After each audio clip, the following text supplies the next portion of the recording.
Сибирийн хуш модны самар нь Монгол улсын уул уурхайн бас экспортын гол бүтээгдэхүүн болох боломжтойгоос гадна орон нутгийн иргэдийн орлогын чухал их усүд болдог байгалийн баялаг юм. Монгол орны 612 мянган га хушин ойн хинти, хөвсгөл, хангаа нуруудад тархсан байдаг бол дэлхийн хушин ойн өмнөд хязгаар болдог байна. Манай улс дэлхийн самрын үйлдвэрлэлийн 5%-ийг хангадаг 2024 онд 27 сая долларын экспортоор дэлхийд 5 дугаарт жагссан байна. Тиймээс энэ байгалийн их нөөц баялагийг байгаль цаг уурын нөлөөлөл, хүний буруутай үйлдэлээс хамгаалах, арчлах, сэргээх асуудал чухал юм.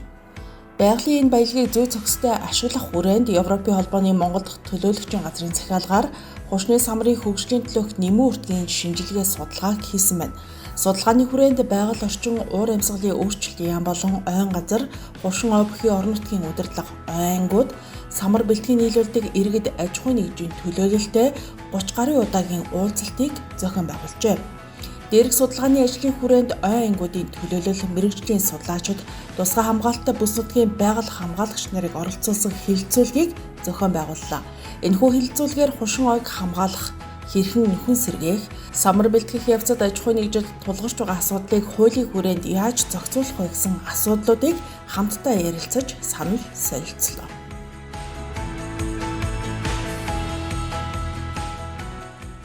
Хоёр өдрийн туршид бид нэр өнгөрсөн 1 жилийн хугацаанд хийсэн Монгол орны хушны самрын нэмэн өртгийн шинжилгээний тайлан дүн бүлэг хэлэлцлээ. Тэгээд энд бол 3 агуулгын хүрээнд бол хэлэлцсэн. Нэгдүгээрт нь за хушны самар одоо олборлох энэ үйл ажиллагаа маань байгаль орчинд ээлтэй юу?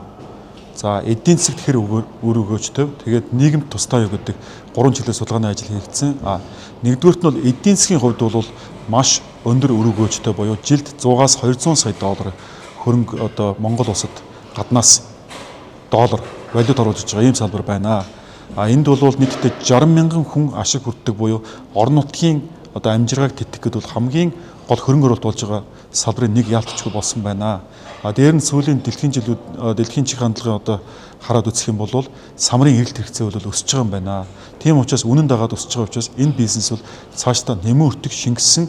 Тэгээд Монгол улсад одоо уул уурхайн бүтээгдэхүүнийг орлох, дараад нь орох бүтээгдэхүүний гол нэг нь болох юмаа гэдэг энэ зүйлийг бол маш олон одоо судалгааны үр дүнгууд тодорхой харуулж байлаа. Та бүхэндээ энэ өдрийн амар амгалангийн альтгая. Тэгээ өнөөдрийн хэлэлцүүлгээр манай баг асуулт 4-өөс одоо 3-т нь бол нэлээд багаараа хамтарч ажиллаа. За бид нар нэгдүгээр асуултыг бол одоо хуулийн асуудал төр бид нар ярьсан.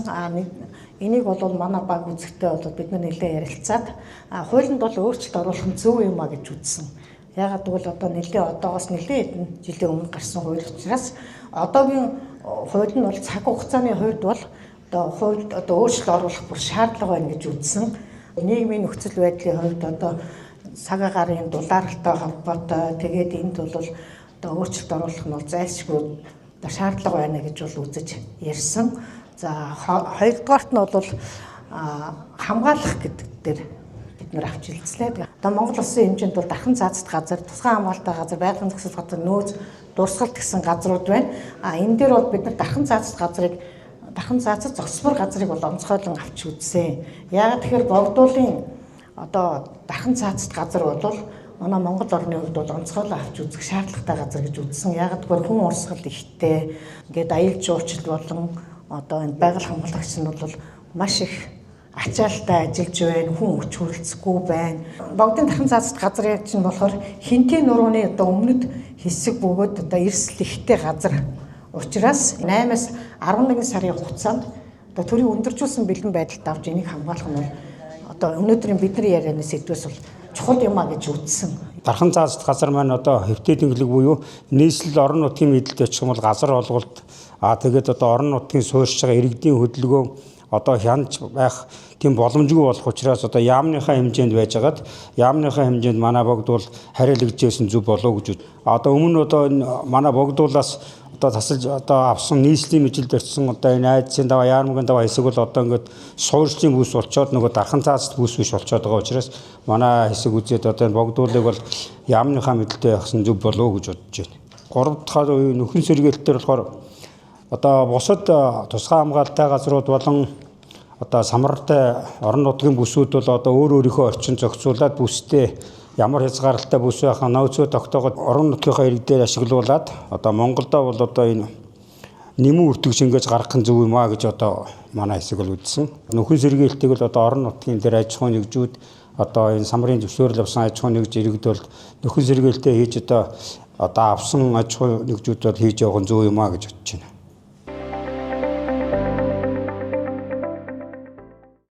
Айн дагалт нөөцтэй холбоотой ямар асуудлууд байна?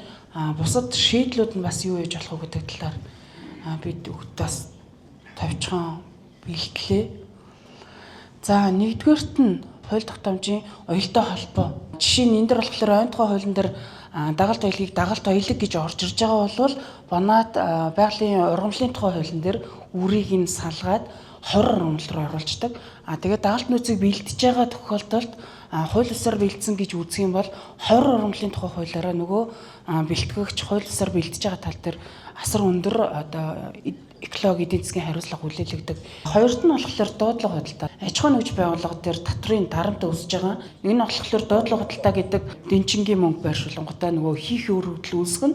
Энийхэн хар дээр давхар дагалт нөөцийн ашиглалтын төлбөрийг бас давхар төлж байгаа нь биологийн ургацын хугацааг хуулиар шийдвэрлээд байгаа нь бас нэг асуудал үүсэж байгаа. Ягаад гэвэл биологийн хугацаа нь одоо 8 сарын 17-нд гэхэд болцоод байдаг.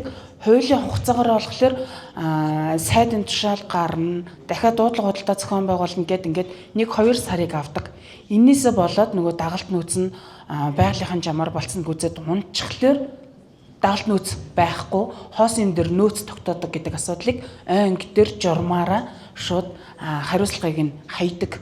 Аж ахуйн нэгжээр үүсэж байгаа асуудал нь болохоор нөгөө унтчихсан дагалт нөөцийг яаж ашиглах вэ? Түүх гээд явдаг цаг хугацаа эдийн засгаараа бас тодорхой хэмжээгээр хохирдог юм асуудлууд байгаа. За мөн дагалт ургацын нөөц, ургацын хугацаа дуусгаас өмнө эргэцэн асуудлыг шийддэг байх ёстой.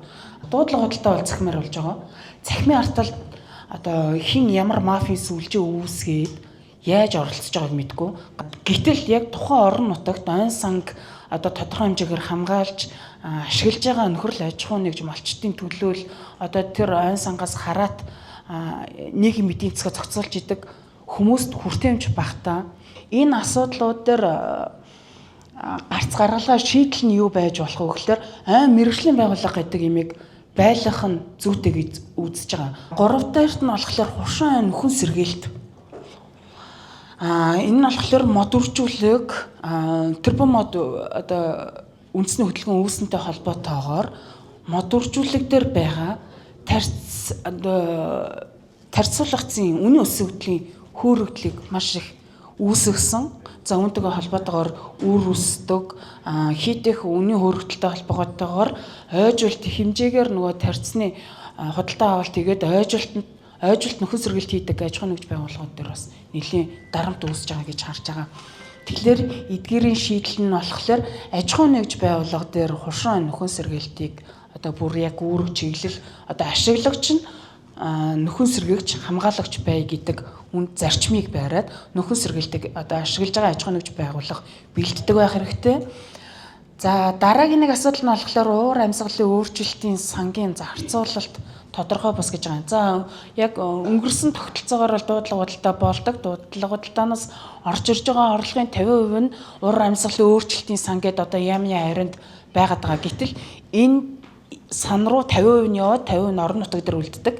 Айн тухай хуулиар шинжилж найруулад одоо ойжуултын сан гэх юм уу одоо бас нэг яг энэтэйгээ дагалттайгаа холбоотойгоор нөхөн сэргээх бас юурга сан байлгаад хэрэгжүүлэл бас илүү үр дүнтэй байх болов уу гэж бодож байгаа. Аж ахуйн нэгжүүд дээр ч гэсэн хуулийн цорхон дээр дандаа бүдэрдэг. Самар түүсэн хүмүүс ууланд агарлаа. Аж ахуйн нэгжүүд самарчд. Ууланд явсан хүмүүс болохоор мод зохиод ингээд самраа түүдэг. Буцаагаад аж ахуйн нэгжүүд мод зохидог. Аж ахуйн нэгжүүд ой сүтгэдэг. Энэ бол хуулийн цорхой. Экспорт хийя. Одоо болтол манай бараа бүтээгдэхүүнүүд агуулгатай байж л байна. Явуулж чаддгүй. Экспорт хийж болтгүй. Татвар дээр байна. Дуудлага худалдаан дээр байна. Маш олон ийм асуудлууд гардаг. Одоо Монгол улсын хэмжээнд маш том зах зээл ахгүй юу? Биднэрт маш том боломж байгаа. Яг ноолууртай адилхан, махтай адилхан, уул уурхайтай адилхан дэмжиж өгөх юм бол манай Монголын энэ самар бол дэлхийд цорын ганц хамгийн номер 1 бүтээгдэхүүн, эко бүтээгдэхүүн. Улсаас барьж байгаа бодлого нь болохоор ногоон зээл гэж байгаа. Гэтэл нөгөө ойн салбарт явагдаж байгаа хамгаалал, ашиглалт, нэгдүгürt бүр ашиглалт гэж хэлмээр байгаа юм. Бүх чиглэлийн ашиглалт чи өөрөө буцаагаад нөгөөдгөө тогтвортой байлгах, тэндээсээ эдийн засгийн хүртэх, дээрэс нь мөн нөхөн сэргэлтийг хийх их усүр нь уул нь байх ёстой тийм ээ. Энэ бүгд чинь цогцороо нийлжиж хамгаалал, тогтвортой менежмент гэдэг асуудал яригдах ёстой байхгүй юу? Энэ асуудлыг төрөөс барьж байгаа банкуудын холбоо байна уу, тэр бомот санаж байна уу тийм ээ. Ногоон зээл гэдэг чиглэл рүү оруулж өгдөг. Нийт орон нутгаас бид энэ жил гаргаж өгсөн квот нь бол 6600 тонн дээр аж ахуйн нэгжүүд дуудлага худалдаагаар ороод өөрсдийнхөө үнийг хэлээд худалдан авалтаа буюу эрхийн бичгээ самар худан авах эрхийн бичгээ авсан. Авчиг бид бичгнийхээ араас нөгөө бараа таваараа аваад явхад заримд нь бол ингээд зарим сумуудад бол гарц байна, заримд нь байхгүй байна гэх тэгээд буцаад нийлээд холбоогоор нийтдээ уулзаад ярилцаад за яг хин боддоор хэдий хэмжээний худалдан авалт хийсэн бэ гэхэд 1200 тонн байгаа байхгүй юу? 4800 тонны зөрүү гарч байна. Энэ дунд яг тэр нөгөө нэг ингээд хугацааны хувьд ингэж аллагдсан байна. Тэрийг бол маш ач холбогдолтойгоор энийг уялдуулж тэр хугацаан дээр бол зөв зөвхөстэй шийдлүүдийг гаргаж өгөөсэй гэж байгаа. Бид нар чэнжүүдээс худалдан авалт хийхэд бага мөнгө шилжүүлдэг. Энэ бол том тоотой дүнгууд яригддаг. Том тоотой дүнгуудыг ингээд шилжүүлээд өгөхөд татвараас ер нь шалгалт орж ирээ. Та нар энэ мөнгийг хинт хаана юунд шилжүүлсэн бэ гэхэд бид нарт ийм самрынхын бичгээр худалдаж авсан гэсэн баримт байдаг болохоос биш яг энэ хүнээс авсан энэ хүнд ийм нэм үрдэгш ингээд энэ хүн цаашаа та нарт татвар төлсөн ч юм уу те энэ нөтийн татвар төлөгчөө гэсэн аж ахуйн нэгжүүд байдаггүй зөвхөн тийм хувь хүмүүс байдаг байхгүй юу. Тэгэхээр энэ дээр бол ямар нэгэн байдлаар бүртгүүлжүүлэх явах нь зөв юм. Манайхаас шилжиж байгаа бас нэг гол санаа бол энэ байна. Биологийн олон янз байдлын тооллого хийх. Бид нар яг нэг суур үндэснээс явахгүй бол хуш модныхоо дагалдах баялагийг ашиглах, хэрэглэх эргээд нөхөн сэргээх асуудлаа ярьж байгаа боловч яг суур үндэснээс нь олон биологийн олон янз байдлын судалгаагаа хийгээд хүний нөлөө өгчин зүйл ан амтан ургамал айн сан гэдэг суур тоон үзүүлэлттэй болчихно. Энэ дээр үндэслээд хамгаалалтын ачуудаа яаж зохион байгуулах вэ гэдэг энэ судалгаагаар бол гол нь гарч ирэх юм байнамаа. Энэ жил нөөцийн тогтоочлоод ихтэл тэрнээс 2-7 хоногийн дараа ч юм уу нүүдэх ч юм уу эсвэл нэг практик төр байдаг шүү дээ. Тэгэхээр шинжилгээ нотлоогүй нэг ийм асуудал байна. Ийм нөөцийн тогтоочлоо тэгтэл дараа нь ийм асуудал гарч энэ давагч шүүгчийн зүйлийн нөлөөг бас хуулийн дээр бас нэг заалт болгож зайлшгүй тусах шаардлагатай байна гэсэн санал байгаа юм. За дуудлага худалдаан дээр бол ойн гарцаас гарсан захим системийн дагуу ойн зохион байгуулж байгаа. За энэ дээр бол 20%-ийг бол нөөц тогтоох, баримтчгийн зарц судалгаа шинжилгээ хийх гэдэг энэ 20%-ийг бол анги дээр зарцуулаад явж байгаа. Мөн нэмээд энэ дээр бол дуудлага худалдааны орлогын 10-аас доошгүй хувийг энэ гол хошин үндэс бас энэ хөрс цэвдэг судлах төрөүний биологи олон янз байдлын тооллого хийх дээр бол нэг улсын хэмжээнд бодлого барьж нэг удаа нэгдсэн энэ тооллого хийх зайлшгүй шаардлагатай байна гэж үзэж байгаа юм. Өөрөөр хэлбэл самрын хог хаягдлыг сая манай дэдэр тэмтэй дээр манай багийн гишүүд дээр санал болгосон. Тэгээд малын самрын ясыг босруулад тэгээд бүтээгдэхүүнтэй холиод эргээд малын тэжээл үйлдвэрлэх тэрийг дотооддоо болон гадагш нь экспортлох юм бас боломж шийдэл байна. COP17 хуралдаж байгаатай уялдуулаад бас яг энэ биологийн олон янз байдлын тооллогын асуудал гэх юм бол энэ бид нэг л дэлхийн иргэдийн хувьд энэн дээр бол маш их анхаарал тавьж өгөөч.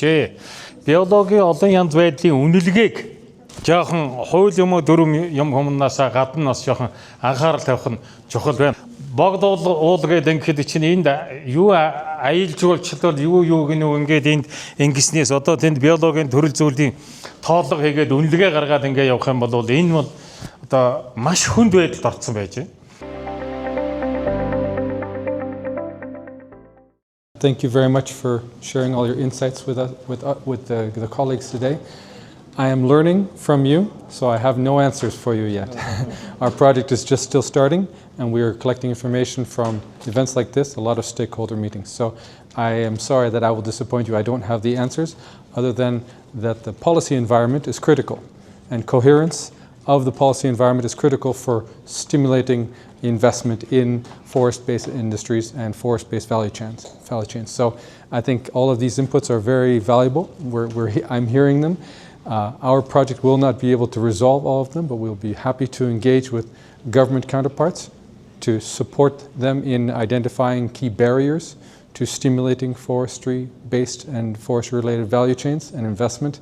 And I appreciate the inputs that you've provided so far. Thank you. Tsomo has asked me to wrap up, but I find it very difficult to summarize the discussions of this morning because they've been so rich. So many of you have come forward with ideas. You've addressed some of the questions we posed, but you've also spoken on other very important topics. Maybe I could sort of just choose 5 of the issues that have come up. Firstly, I'm hearing from a lot of you the need for better assessment of the resources, both in the longer term. What is the big picture of the pine nut resource or the Siberian pine resource in Mongolia, but also how is the assessment done on a yearly basis that feeds into the quota system. And then there's clearly a lot of dissatisfaction with the current auction system that is, by your perceptions, producing delays in harvesting, pushing harvesting later. So I think we do need to look at this auction system. We've had some ideas also about longer term auctions and other ways of thinking about that.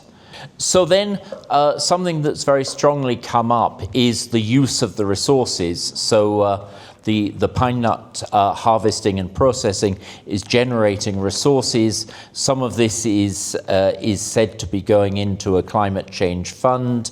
More generally, we need to look at what use is made of the resources that different bits of government draw from the pine nut value chain, how much of it can be used to protect and enhance that value chain itself. We've heard a lot about the rehabilitation or regeneration of the pine nut stock, the shortage of nurseries, and the increased cost of seedlings. Also questions asked about what is the proper role of the private sector in rehabilitation. How much should we ask the private sector itself to assist in regenerating the Siberian pine resource? Байгаль орчны хувьд бол мэдээж хэд хэдэн одоо шалгуур үзүүлэлтээр үнсэн байна. Нэгдүгээрт нь уур амьсгалын өөрчлөлтийн нөлөө хошоо ихээр нөлөөлж байгаа юм байна. За энэ бол бас нэлээдгүй олон асуудлыг гаргаж тавьж байна. Нэгдүгээрт нь цэврийг халж байгаатай холбоотой, сүүлийн жилүүдэд дэлхийн дулаалтай холбоотой одоо ой бол маш их хэмжээгээр төмөрт нэрвэгдэж байгаа гэдэг дүгнэлтүүд гарч байна. Тэр ч утгаараа бас зарим ойд бол хортон шавж бол тархах энэ хандлага бол нэмэгдэж байна. Бид нар самар түүхтэй холбоотой, технологитой холбоотойгоор модыг одоо болцгүйцээг багт нь модон монор шууд одоо монддаг маань бол бас их сөрөг нөлөөтэй байгаа юм байна. Ялангуяа энэ урт хугацаанд самрынхаа гарцыг бууруулах ийм эрсдэлүүд бол ороод байгаа юм байна гэдэг зүйлийг бас хөндөж тавилаа. 3 дугаарт нь бол мэдээж самар гэдэг бол одоо биологийн олон янз байдлыг тэтгэж тэрэн дотор амьтдын хоол тэжээл болдог. Тэгэхээр хэдэн хувийг нь авч ашиглах юм? Ямар хэмжээний нөөцтэй байгаа үед нь ашиглалтын нөөцийг нь бид нар хэрхэн яаж тогтоож тэрэнд нь үндэслээд яг зөвшөөрөгдөх бүсээсээ хэрхэн яаж түжүүлэх юм бэ гэдэг асуудал нэлээдгүй анхаарал хандуулах талаар бол ярьлаа. Тэгээд дөрөвдүгээрт нь мэдээж энэ бол байгалийн одоо баялаг, нөхөн сэргээгдэх баялаг гэсэн хэдий ч хошоо бол тодорхой одоо нөхөн сэргээх арга хэмжээг хүний нөлөө, хүний оролцоотойгоор хийх зайлшгүй шаардлагатай байгаа юм байна.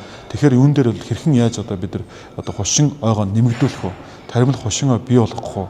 За дээр нь мэдээж одоо байгаль нөөцөө хамгаалах уу гэдэг асуудал дээр нэлээдгүй бас судалгааны үр дүнгуудыг хилцэж маш одоо олон санал солилцлоо.